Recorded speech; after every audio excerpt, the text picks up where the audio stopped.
Ei, gente, tudo bem? Eu sou Juliano Pimentel. Eu sou coach. De vez em quando eu me apresento como coach. Porque hoje, agora, a gente tá tendo uma reunião de coaches. Eu tô com uma Master Coach que é brasileira e mora no Japão há quantos anos já? Já em abril vai fazer 20 anos de Japão. 20 anos. Ela já tava tentando essa reunião comigo já tinha um tempo. Porque há um tempo atrás a gente já tava vendo o impacto. Ela já vinha tentando... Acontece, tem brasileiro tudo quanto é canto do mundo, né? Esses brasileiros estão espalhados pelo mundo, vira e mexe, querem me levar para os locais pra gente fazer palestra. Participar de evento, coisa e tal. E a Edilene tava tentando me levar pro Japão pra gente fazer um evento. E aí ela veio pro Brasil para um outro evento e agora a gente tava aqui se reunindo. Ela veio em Vitória exatamente para essa reunião.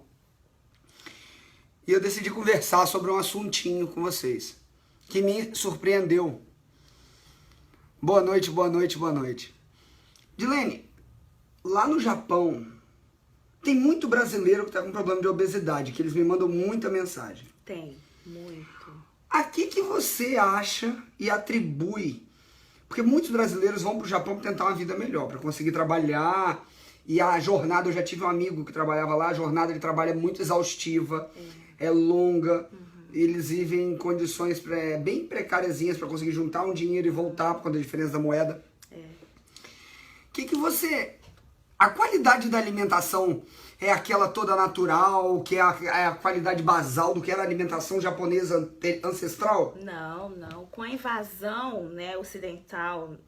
Americanização, realmente, do Japão. O Japão é uma mini América. Tudo que a América faz, 10 anos depois o Japão tá fazendo, né? Fast food também, entrou tudo? Tudo entrou, veio avalanche, um tsunami de fast. Porque a gente tem aquela visão que o Japão teria aquela alimentação clássica, aquela coisa oriental que tem muito peixe, coisa e tal, aquela coisa saudável. Ela tem essa alimentação paralela, né? Normalmente as pessoas da idade de 45, 55 anos têm essa alimentação como base, mas a juventude, 40 anos para baixo, 35 anos, é totalmente desregrado, principalmente porque é uma cultura dos men, lamen, soba, udon, que são aqueles macarrões, né? Então, é muito carboidrato, muito. São farináceos mesmo, assim, nada de complexos. Então, o que acontece? Carboidrato de manhã, carboidratos refinados de manhã, no almoço, no jantar, no lanche. E os japoneses também estão sofrendo uma alteração, sim, no seu físico. Eles são considerados o país mais magro do mundo, né, até então. Mas nessa última década houve uma grande mudança. Eu não tinha nem a mínima ideia disso, que para vocês terem ideia. Aí a gente veio aqui conversar, né, por conta dos planos de 2017 que a gente tá traçando. Eu ganhei uns presentinhos do Japão, que até postei, lindo, eu ganhei um pratinho lindo, gente. E aí, eu não tinha ideia que tava desse jeito. Eu tinha ideia que tinha muito brasileiro no Japão que tava acima do peso, precisando ficar saudável. A Edilene lá já mora lá há quantos anos? Vou fazer 20 anos em abril. 20 anos já morando no Japão. Tá quase japonesa já. Já. Então, assim... Inclusive eu mesma fui vítima dessa questão da obesidade. A vida estressada, a vida desregrada e comer de qualquer maneira. É muito fácil comer no Japão. Fast foods em qualquer lugar. Combine, né, o que são os 24 horas. Então a gente tá sempre com alguma coisa pronta, instantânea, 3 minutos, né, que é a geração 3 minutos, né, o Japão é o país mais apressado do mundo para tudo. 3 minutos para tudo, né. Então você come qualquer coisa em qualquer lugar. Também é o país, o segundo do mundo que mais tem câncer estomacal. Não, o câncer estomacal entra muito por causa do shoyu, que tem aquela quantidade grande. Toda a questão instantâneos, né? Exatamente. Então, a alimentação hoje, dessa última década... piorou completamente em relação à parte cultural. Muito. Eu não tinha a mínima ideia disso, sabe? Eu não tinha a mínima ideia. Boa noite, gente. Bom dia, Japão. Olá. Nem eu, é difícil ver japonês obeso. Porque normalmente os japoneses que estão aqui, eles são magrinhos. A grande maioria tá mais magrinho aqui. Aqui, eu acho que você tem uma oportunidade melhor de comer coisas vivas e frescas. No Japão, por exemplo, banana vem da Filipina, manga a gente compra do México. Eu chego a pagar lá gorriaquen. Gorriaquen seria equivalente a $5, $4 numa manga. $4 uma manga, ou seja, R$12 uma manga. Uma manga, se eu quiser comer. Um romã, eu adoro romã, maravilhoso. Eu paguei agora $4 mais ou menos numa romã semana passada. Sabe, eu não tinha a mínima ideia do negócio desse. A mínima ideia. É muito caro. Pra você comer bem, é muito caro. Então não é qualquer um que consegue comer lá comidas assim, por exemplo, glúten, a cultura do glúten. Sem glúten, lá tá tudo. Lá tudo tem, porque tem macarrão pra tudo quanto é lugar, e o macarrão não é só de arroz. Ou tem macarrão só de arroz lá também? Tem de todas as massas que você imaginar. Mas é tudo, as fábricas podem ter a contaminação cruzada delas. Ou seja, faz de trigo, faz de arroz, faz de tudo. Então, não está sendo divulgada ainda essa cultura das infecções, da questão do glúten. É algo que quando a gente fala, as pessoas fazem assim, glúten, o que é isso? Você vai então tá, eu vou falar pra ela traduzir o livro e levar pro Japão. Gente, ela vai traduzir o Viver Sem Glúten e levar pro Japão. Yes! Eu acho que a gente vai levar a cultura brasileira pro Japão, tentar ensinar os japoneses. Olha aí, quem diria? Eu sempre pensei que eles tinham tudo mais que o número. Mas eu nunca fui tão bom em matemática mesmo, mas assim, pelo menos com outras coisas eu sei.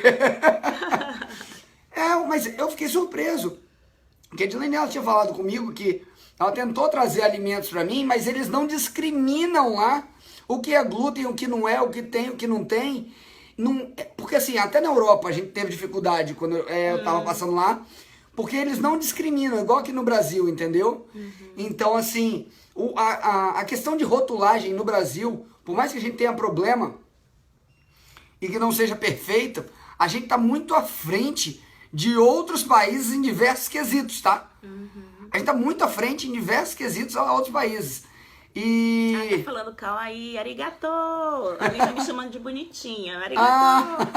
Kawaii? Kawaii. Kawaii, kiwi, kiwi, kiwi? Kawaii. Kiwi? Kiwi. Então, assim, mas essa coisa do... Você tá fazendo doutorado em quê? Psicologia familiar. Edilene tá... de tese. A Kipsudinha tá fazendo doutorado em psicologia familiar. Entendeu? Eu falo, todo japonês é meio complexo. Então, assim, ela é meio japonês, meio brasileiro, então é mais complexo ainda. Tá fazendo doutorado dela nisso, em psicologia familiar. Então, assim... tem que ter muito... E eu tava conversando com ela, porque a questão da miscigenação da cultura é uma coisa muito forte, né? Forte. E a cultura japonesa é uma cultura... É uma cultura machista. A cultura japonesa é muito machista. Muito machista. E isso deve gerar também um monte de problema nesse métier. Então, é bem complicado. Sim. E aí, quando a gente pensa no problema familiar, no problema cultural, no problema alimentar e no estresse, isso tudo é cumulativo. As pessoas, elas tentam ignorar o lado da presença por si só, do fator emocional, da ansiedade dentro do quesito obesidade. Mas não tem como você segregar o ser humano por etapas. A gente tem que estar fazendo tudo em conjunto. Sistemicamente. Isso. E outra coisa, uma coisa bem interessante. Uma cultura... Os lutadores de sumô, eles são super alimentados, né? Com carbo para ganhar aquilo. Vocês sabem o que é feito com o lutador de sumô quando ele aposenta? Hein? Você sabe? Quem sabe? Você sabe qual a técnica que é usada com o lutador de sumô para ele emagrecer, senão ele morre? E eles morrem muito cedo, normalmente. Vida curta. A vida é bem curta. Ou eles revertem a obesidade e é utilizado jejum intermitente para cortar e conseguir ciclar novamente o organismo do lutador, ou baubau. Acabou. Porque ele foi uma sobrecarga gigantesca na vida dele, desde a obesidade, desde a infância eles começam a treinar, e eles começam a ter a adaptação de peso desde a infância para ter um ganho muscular grande. E quando o lutador de sumô aposenta, ele também faz essa inversão através de jejum intermitente para tentar recobrar a saúde.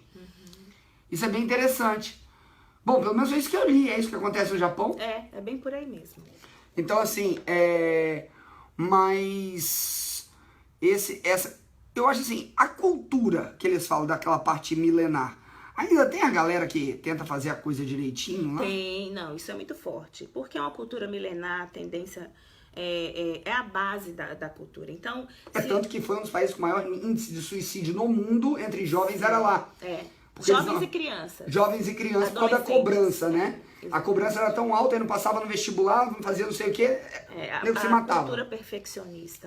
Ou é 8 ou 80, literalmente. É o kamikaze, né? É aquela questão, ou mata ou morre. Eles têm muito isso no sangue, né? A honra, o status, a aparência é algo que talvez não tenha outro país, pelo menos não que eu codifiquei até então. Você conheça, né? Que eu conheça, né, nas minhas teses, nas minhas pesquisas, eu ainda não encontrei um país que supere o Japão nessa questão de honra. Antigamente, eles preferiam passar faca no estômago e se harikiri, do que perder, do que ceder, do que descer o status. Então, essa questão, né, de constelação genealógica, essa maldição hereditária ou herança hereditária, como quiser interpretar. Essa herança cultural que você está querendo falar. Cultural. Ela ainda é muito forte, sim, principalmente se for uma pessoa de 50 anos de idade. Os pais, por exemplo, os pais do meu esposo, que são japoneses. A verdade é que é assim. Olha a Marina-san, yoroshiku onegaishimasu. Gente,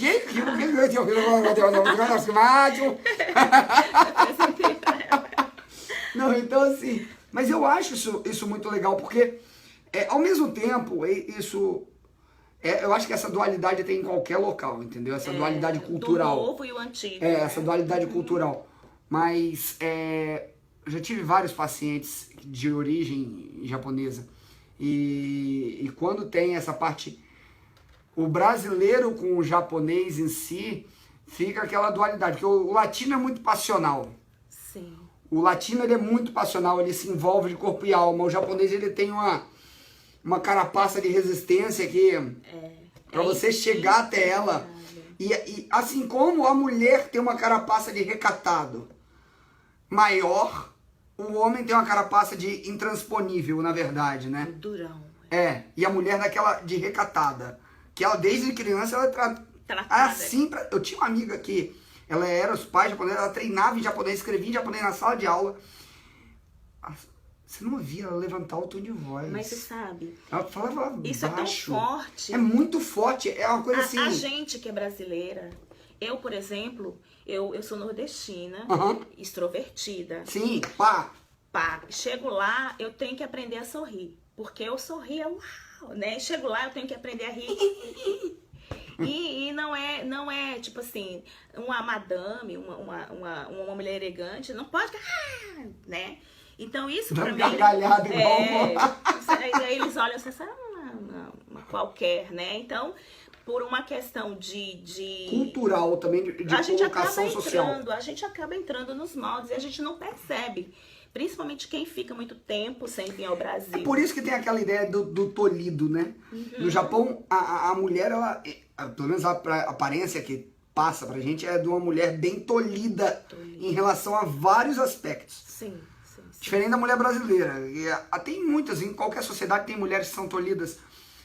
Mas assim, aqui se encher muito o saco, a mulher sai dando lambada no cara ainda dá o pé na bunda dele.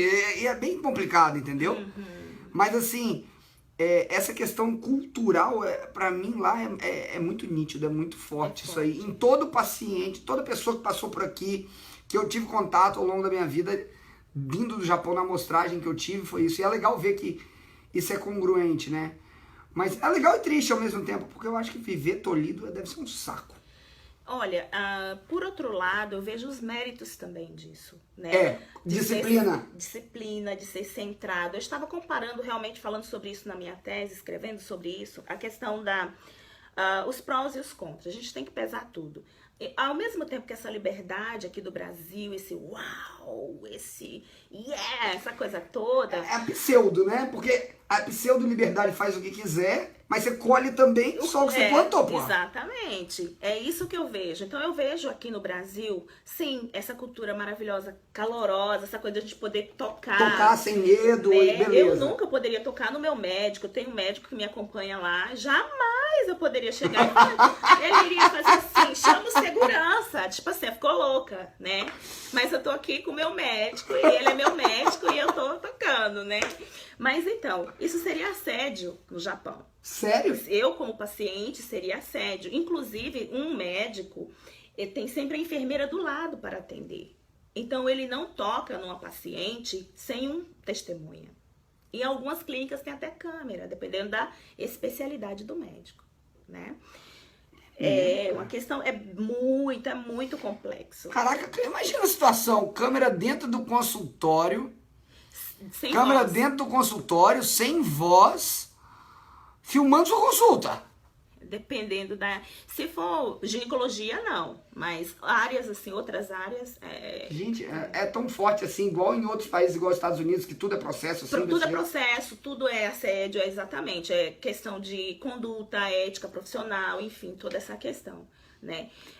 Inclusive eu, para atender os meus pacientes, os meus clientes, eu mesmo tenho a preocupação de não estar trancada numa sala com um sexo oposto.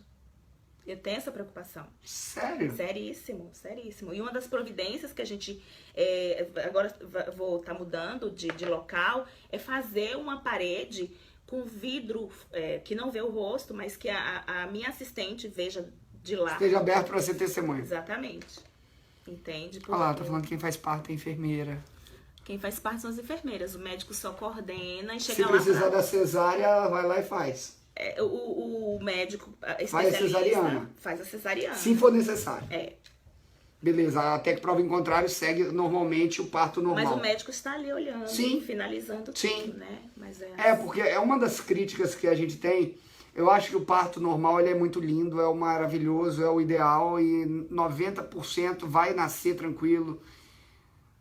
Você tem 3 filhos, né? Os 3 foram cesáreos. Os 3 foram cesáreas. Morri. Mas é isso que eu tô falando. É tudo muito lindo, tudo maravilhoso, até o momento que decaca. Aí nessa hora todo mundo quer o médico do lado pra operar, né? Não, eu tive que mandar o meu médico me operar, porque ele ia me deixar morrer. O meu filho estava quase morrendo, inclusive ele nasceu, já foi levado direto. Já. Ele já foi levado direto pra UTI. Aconteceu uma coisa triste com meu primo no Rio de Janeiro. Eles estavam nessa onda de fazer o parto em casa e coisa e tal, mais natural. Aí a pessoa que foi fazer o parto chegou com meu primo, faz o atestado de óbito. Porque a criança morreu no parto. E aí você para e pensa, pô, mas você não quis fazer o parto, agora dá um rumo. É complicado, porque nessa leva de todo mundo querer fazer algo, eu respeito quem quer fazer. Mas se você quer fazer, você tem que arcar com a consequência. Tem que arcar, tem as colheitas. Entendeu? É pró e contra. É igual a gente tava falando. Você quer ter liberdade? Tá, mas você quer ter posicionamento? Você vai ter que ter disciplina. Então, se você quer uma coisa diferente dos outros, você vai ter que fazer diferente. E é isso que eu não vejo na cultura brasileira. A gente vê menos. Até que acho que tá melhorando, sabe? Hoje tem dado eu acho que tá uma melhorando. elevada. Eu acho que tá melhorando, mesmo que seja na base da porrada. É porque o brasileiro, infelizmente, a gente sofre muito e vai aprendendo com a base da porrada, né? Gente. Que médico inteligente. Gente, obrigado. Não, eu só gosto de conversar e de ler. Mas assim, então assim, hoje é um grande paradoxo. A gente tem aquela mesma... Porque qual a teoria cultural hoje no Brasil em relação a isso tudo? Vamos fazer da forma... A criança vai poder passar, ela não pode reprovar, a criança não pode isso, que não pode aquilo. Vários colégios seguem nessa linha. Ou então alguns vão fazer no método Problem-Based Learning, do PBL, que é ótimo, foi criado por Harvard. E o que acontece no dia a dia, no final das contas? Na hora do vamos ver, eu adoro usar esse exemplo que minha mãe ela usa. Minha mãe em si, ela é professora de catequese. Ela coordena muitas catequeses. E aí, não, meu filho pode escolher se vai ou não para a igreja. Quando ele tiver idade, ele vai escolher o que ele quer da vida. Aí ela, tá bom, então não manda seu filho pro colégio também não, porque ele não tem maturidade e ele não sabe, você sabe se ele quer estudar? Então, aí eu falo, o ser humano ele evoluiu tanto em tecnologia e tão pouco em fé, que se a gente tivesse evoluído tanto em fé quanto em tecnologia, eu acho que a humanidade estaria melhor, teria menos problema. Com certeza. sem dúvida. O que falta hoje é esse amadurecimento. E como é que é essa questão da fé no Japão? Porque é diferente, né? Olha... É outro mundo. Eu nunca vi uma cultura tão pobre espiritualmente quanto o Japão. Sério? Eu... Chegou? Acerta aí, Li. Pode pegar. Acerta aí que depois a gente pega. Pode pagar logo. Eu nunca vi. É a segunda maior potência do mundo em tecnologia. É uma disciplina, assim, reconhecida mundialmente. Pessoas inteligentíssimas. Eles são realmente crânio, dedicado ao que fazem. Mas é aquela coisa. É coach falando com coach. Onde você direciona a sua atenção, você vai ter resultado, expande. Então não tem como. Se a pessoa direciona o foco dela para determinada coisa, aquilo lá vai ter um mérito. Ela vai ter uma expansão, direção naquele sentido. Agora, a cultura religiosa deles gira em torno do que, principalmente? Shintoísmo, budismo, ateísmo e tem alguns braços. Shintoísmo, define ela pra mim, por favor, pro pessoal. Porque eu nunca ouvi falar de shintoísmo. O shintoísmo é a cultura, o país que tem mais de 8 milhões de deuses, o Japão. Ah, tá. O shintoísmo, cada um cria o deus que quiser, igual na Índia. Então a Índia seria o shintoísmo também? A Índia também tem... Porque a Índia tem o hinduísmo, vem também da Índia, também tem o hinduísmo lá. Beleza. Do ramo. Então, são tudo que é ismos. Que você encontra no Japão. E cocô de vaca é Deus, pedra é Deus, parede, pão, qualquer coisa é Deus, né? Eles veem Deus em tudo, pelo menos tem um lado positivo nisso. É muita fé, é muita fé. Tá. Mas então a questão do amuleto é muito forte pra eles. O amuleto. E eles pegaram a parte da cultura chinesa do que o dragão, a moeda da sorte, o sapo, a moeda, aquela mitologia chinesa também foi pro Japão? É muito forte. O dragão espantando espíritos malvados, o dragão como uma fonte de sabedoria. Sim. Porque isso também conflui, né? Dentro da parte bíblica, a serpente com a parte de conhecimento, dentre aspas, que leva você para o livre-arbítrio, você vai fazer o que quiser. Exatamente. Então, assim, que pode ir pro bem ou pro mal. Há tantas cerimônias que são similares ao judaísmo que eu penso, eu ainda não consegui provar isso. A origem disso... Mas eu penso que veio dos judeus. Mas aquela parte do evangelho apócrifo, que diz lá, que na época... Quando Cristo era criança, ele foi para a parte do Oriente e que parte da cultura cristã tem grandes e fortes traços orientais. Eu sou bacharel em teologia, então teologicamente não é possível o próprio Cristo ter ido. A gente sabe que não encaixa. Mas ele ter tido mentores naquela época ele ter sido coach. Coach. O seu coach, o seu discípulo, né? No caso, a gente fala, teologicamente, a gente fala, ele discipulou alguém próximo, que foi tão similar a ele. E quando os japoneses receberam, foi o Cristo, né? Mas dentro da visão dos infernos budistas, porque o budismo ele classifica em 7 infernos, se eu não me engano, eram 6. É tanto inferno que nem... o budismo ele tem vários níveis de inferno até você chegar no nirvana, né? E assim, e como é que eles lidam? Porque na Índia tem aquela coisa de todo mundo querer atingir o nirvana e falta foco na produção. No Japão você tem muito foco na produção e na perfeição. E falta foco na espiritualidade. E falta foco na espiritualidade, no seu ver. Não tem um balanço. Tem os amuletos. Mas aqui, eu pego o meu amuleto, me protege, faz algo por mim. E eu tô indo... Entendi. Eu tô indo viver a minha vida, fazer a minha coisa. Então, a questão de desenvolver a crença de onde eu vim, quem eu sou, para onde eu estou indo, qual a essência de tudo? Porque a maioria é do macaco. Vamos falar aqui, poderia ser puramente o existencialismo também? Sim, o existencialismo, com certeza. Então, a maioria pensa assim, a gente veio... Mas ao mesmo tempo tem aquela visão do ancestral. De pedir que os ancestrais deem força, uma coisa quase espírita, entre aspas, também. É por isso que é uma salada.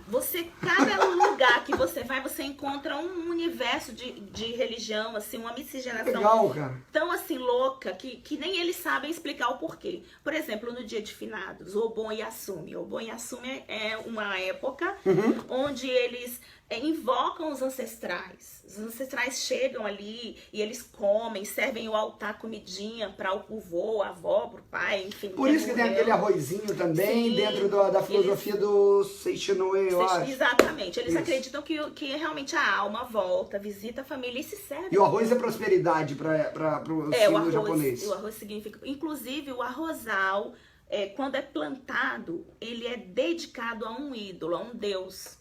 Então, normalmente, o dono do arrozal, do tambor, né, que chama... Peraí, deixa eu virar pra cá pra sair você, vai, fala. Consagra, vai um budista, um shintoísta ou oreva, e ele consagra aquele terreno, santifica, né, aquele terreno, e aquele arroz, então, passa a ser santo. É sinônimo de prosperidade. Eu atendo paciente de tudo quanto é religião, eu respeito todas as religiões. E uma coisa que eu acho mágica em Deus, na divina sabedoria dele, é a interseção entre todas elas. Sempre tem um ponto. A interseção entre todas elas é fabulosa. Então, independente da ótica humana sobre a religião, sobre a fé, independente de qual seja, sempre tem algum ponto de interseção sobre elas. Nem que seja simplesmente o respeito ao próximo, nem que seja simplesmente você tirar o melhor de si para crescer. Eu não sei. No Japão eu identifiquei essa questão, é uma cultura doadora. Eles se dão. Olha, exemplo, eles ficaram limpando o estádio depois que todo mundo largou o lixo. Lá nos Estados Unidos, né? Foi uma imagem que marcou para o mundo inteiro. E isso, aos olhos do cristão, é o quê? Ele está se doando em prol do todo. Entendeu? Ele está ali, dependendo da cultura, se humilhando, a catar o lixo do outro em prol do todo. Então, é isso que eu falo. As pessoas, às vezes, o sentido de religião, de religare, é a base, é conexão, é amor com o próximo. Horizontal e vertical, exatamente, né? em ambos sentidos, tanto com Deus quanto com o próximo. Você tem que ver o próximo, Deus no próximo. Então, assim, essa questão do respeito ao próximo é uma coisa muito viva. O ser humano, o outro, Meoka Kenai, né? Tanin ni Meoka Kemasen, é uma coisa muito forte. O que é isso? Peraí, eu me embolei. Que é que nem eu não posso passar incômodo ao meu vizinho. Eu não posso eu tenho meu espaço. Minha mãe tem uma frase que resume isso. Meu direito começa onde termina no meu semelhante. Exatamente. Eu não posso burlar as paredes do meu limite. Então, eu sempre tenho que respeitar o vizinho, eu sempre tenho que respeitar a vovó, a bachan, os professores, a reverência, as cadeias. A ordenação, vamos dizer assim. O ancião tem um poder muito forte lá. Um respeito, né? Isso é mágico. É muito. A escola ensina, os pais ensinam. E é muito lindo ver a reverência e o respeito para com o outro. Ainda que seja frio e mecânico, que seja por hábito, mas é uma coisa mágica, que me impacta. Eu aprendi, eu posso realmente eu acho que impacta o brasileiro, porque muita família brasileira hoje perdeu a hierarquia. Pai não sabe que é pai, mãe não sabe que é mãe, filho bate em pai e mãe, cospe na cara de pai e mãe, xinga todo mundo e por aí vai. Tem uma inversão de... Tá meio confuso. E o pior é que o pai e a mãe ainda pagam tudo, criam e ainda dá tudo errado. Porque falta muita educação e falta muito valores, eu acho, em muitas casas. Falta. Então, assim, essa questão cultural de crença aí, ela é muito importante, ela é muito legal. Isso é muito forte e muito bonito no Japão. Eu acho que essa é uma das belezas que ainda não foram agredidas, né, pela a evolução ocidental, e que eu gostaria que ficasse intacta na cultura japonesa. Mas parece que é inevitável. Intacto não tem como nada ficar. Hoje tá tudo tão conectado, independente de onde você esteja, várias coisas acabam confluindo. E parece que tá tudo assim, indo para um impacto, um choque mundial coletivo. Não sei se seria um choque mundial não, mas que ocorre uma mistureba só quando ocorre. Independente de onde seja. Porque eles tinham aquele culto ao americano, e o culto foi ficando tão forte ao americano, eu digo no Japão. Ainda tem. Que quando o americano lança alho, depois tem alho lá depois de um tempo, entendeu? Essa pelo menos é a imagem que a gente tem. Quando o americano fica gripado, quem espirra é o japonês, essa é a ideia.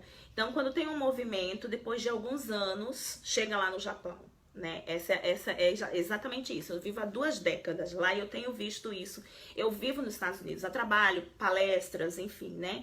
Eu vou muito aos Estados Unidos e eu chego lá, eu vejo muita coisa acontecendo. Uau, que legal, que massa, eu quero isso. coisas, por exemplo, há anos que eu comprava coco, ICM, açúcares de coco, coisas sem glúten. Eu tinha que ir nos Estados Unidos, isso há anos atrás, né? Agora que tá começando a chegar. Não, você sabia? Na Itália tem muito mais pessoas conscientes em relação a glúten e a doença celíaca do que na França. França ninguém sabe nada. Olha aí.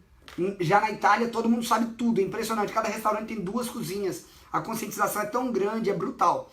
Mas assim, eu acho que o principal foco, né, em relação à cultura japonesa que ninguém pode negar, que é uma das coisas que também tem um lado negativo do suicídio, é a questão da disciplina dentro do estudo. E da sensação de coletivo deles. Sim. Tanto até usar a máscara quando tá gripado para não gripar todo mundo. Aquela coisa do próximo que você falou em relação à parede. Em relação às crianças, como é que você viu isso em relação às suas crianças? Cultura brasileira, cultura japonesa e colégio japonês? Aqui a gente tem um ponto crítico. E eu tive que trabalhar muito isso na cabeça das minhas crianças. Eles são mestiços, né? O meu filho mais velho... Os traços são diferentes dos traços japoneses. O meu filho parece muito... Mas eles são vistos como decassegues, porque decassegue tem um pejorativo lá, pelo que eu entendi para os brasileiros, não tem? Representa uma tinha uma palavra que era mais feinha do que decassegue, que eu esqueci o nome, que uma vez alguém falou, sacaneou até num chat de uma live dessa... E aí a pessoa falou, esqueci o nome agora. Era um termo mais feio do que decassegue. Era pra falar pejorativo mesmo, era palavrão. Ou seja, o brasileiro está lá para fazer o trabalho pesado, sujo, que a maioria dos japoneses não quer fazer. E quando um japonês está fazendo, esse japonês também foi aquele que não se dedicou para romper na vida, né? Porque tem todo espaço, mas não quis, foi negligente. Mas, então... Aí ele também fica à margem? Fica à margem. Dependendo da família, de que tipo de família que ele teve, pode ser que não, né? Não é uma regra. Mas a gente vê muito isso dos japoneses que estão fazendo yakin, que trabalham nesse tipo de serviço, eles são japoneses diferentes, japoneses meio complexos, né? E não uma regra absoluta. Mas os meus filhos, o meu filho mais velho, ele era com o rosto bem de estrangeiro, com os meus traços, né? E ele sofreu muito bullying na escola. E era isso que eu ia perguntar. No primeiro ano, segundo ano, ele chegava lá e os menininhos falavam assim, seu gaikokujin, gaijin. É isso aí, era gaijin a palavra que eu tava querendo lembrar. Gaijin. Esse gaijin, vai pra lá, que aqui não é o teu lugar. Essa escola aqui, e era um bairro nobre, onde eu moro, e não tinha era gaijin. Gaijin exatamente, é tipo assim, né? Ralé.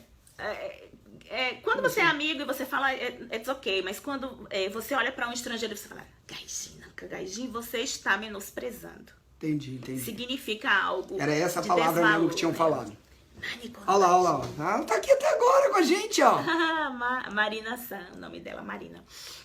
Então... É isso aí, Lu. Através do budismo aprendi a respeitar todas as religiões.